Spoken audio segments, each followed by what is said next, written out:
शुक्रवार को जो घटनाक्रम हुआ था उसके पश्चात कई लोग चिन्हित हुए थे वीडियो और फोटोज के आधार पर जिन पे कार्रवाई की गई।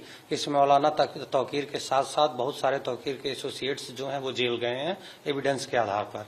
इसी क्रम में जो फोटो और वीडियोज प्राप्त हुए थे उसमें ये भी पाया गया कि इसमें बाहर के भी काफी लोग शामिल थे।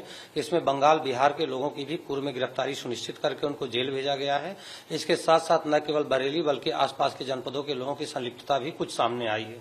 इससे कन्फर्म हो गया है कि अचानक भी प्रतिक्रिया नहीं थी बल्कि पूर्व से सुनियोजित थी, जिसमें पहले से ही पोस्टर, बैनर, बहुत सारे बॉटल्स और बहुत सारी चीजें इकट्ठी की गई थी और ये लोग शामिल थे। इन सभी तथ्यों को देखते हुए जो टीम है वो प्रभावी तरीके से इन्वेस्टिगेशन कर रही है और जैसे जैसे तथ्य सामने आएंगे उस हिसाब से विधिक कार्रवाई सुनिश्चित की जाएगी और वैज्ञानिक साक्ष्यों के आधार पर सारी विवेचनाएं पूरी की जाएंगी।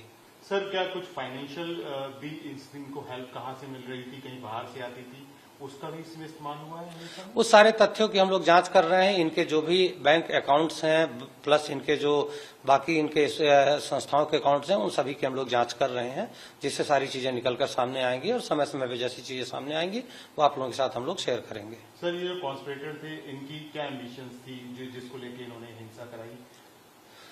अभी तक जो तथ्य सामने आए हैं उसमें यही था कि लगातार 7 दिनों तक इनसे बातचीत की गई। इनको ये भी बताया गया कि त्योहार का टाइम चल रहा है, इस समय इकट्ठा ना करें, भीड़ ना जुटाए लोगों को, लेकिन लगातार इनके द्वारा इन सब चीजों से अलग अलग बातें करी जाती रही, जिसका परिणाम स्वरूप विवाद हुआ। बहुत सारे तथ्य हैं इसमें जिसकी हम लोग जांच कर रहे हैं, जो भी बेचना का विषय है। जल्द ही सारी बातें हम आप लोगों से शेयर करेंगे। सर, मेन कॉन्स्पिरेटर्स जो है वो सारे अरेस्ट हो चुके हैं।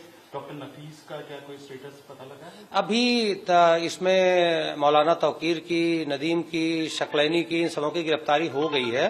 बाकी कई लोग ऐसे हैं जो इमीडिएट हिरासत में लिए गए हैं जिनसे पूछताछ चल रही है और जैसे जैसे कार्रवाई आगे होगी हम आप लोग को अपडेट करते रहेंगे।